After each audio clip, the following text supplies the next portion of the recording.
Students, yesterday we were discussing about how to convert decimals to fractions. So I gave you one example of 0.37. So if I have to convert that 0.37 to fraction, I'll be writing 37 by 100. Okay.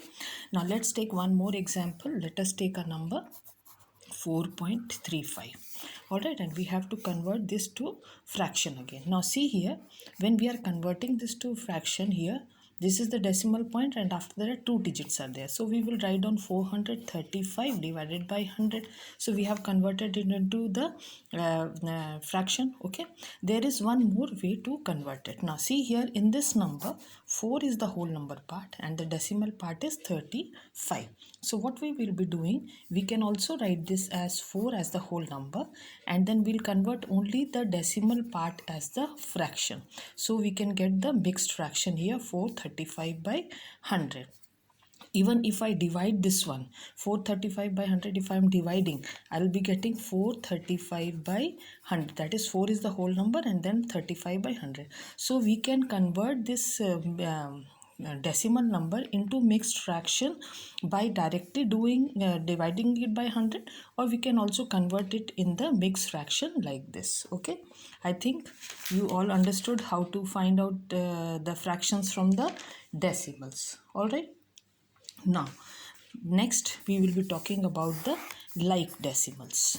We will talk about like. Now, what is like decimals here? If we are talking about decimals, let's take one example, 1.3, and then another number I am taking 1.36. All right. Now, see in these two numbers, 1 that is whole number part is same. 10th place 3 it's same.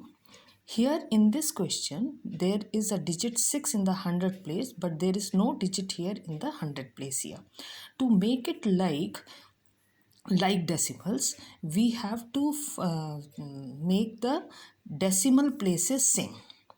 The decimal places should be same. If there are two digits in the decimal part, there should be two digits here in the decimal part. So how to convert this in the decimal part to make two digits here?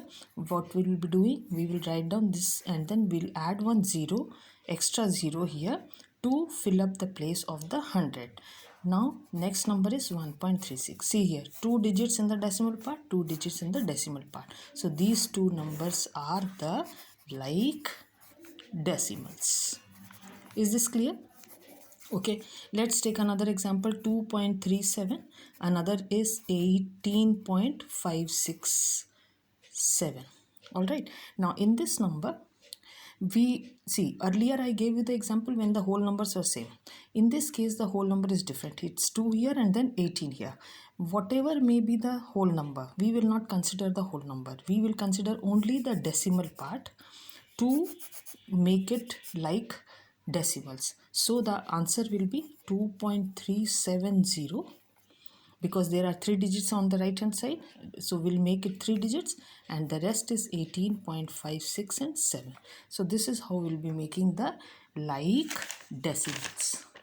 I think all these things are easy. Okay. Now based on like decimals, we will be comparing it. Now as I gave you the example of 1.30 and 1.36. Now seeing these two numbers, what do you understand? Which is greater? 1.36 is greater. So what we will be doing? So 1.30 and 1.36. So which is the greater number? 1.36 is greater. 1 same, 3 same, it's 0 and this is 6. The 6 is bigger number. So this is greater integer. This is how we will be comparing the decimals. Okay, so once we will compare the decimals, then we can easily find out the ascending order and the descending order. So let's take one example, 18.232. okay, and then let's take 19.1. Now in this number, it's quite obvious this is 18 and this is 19. Definitely this is greater.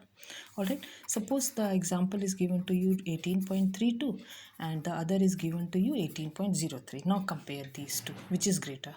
18 is same. After decimal it's 3, it's 0. So definitely this part will be greater, 18.32 will be greater. So this is how we are comparing the decimals. All right, and then we can use this technique of comparing the decimals to find out the ascending order and descending order. So let's take one example. one question is given to you to convert into the ascending order. So let's take the question is something like this.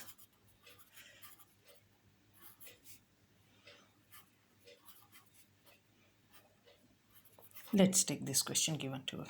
So which is the smallest number here? 1.29 is the smallest number, okay, which is smaller than 1.56. Okay, so after 1.56, which is the greater one? 2.03. After that, which is the greater one? 2.56. So this is how we can get the ascending order. Similarly, we can get the descending order also. I hope you all understood till ascending order and descending order. Okay, so in the next class we will proceed with the next part.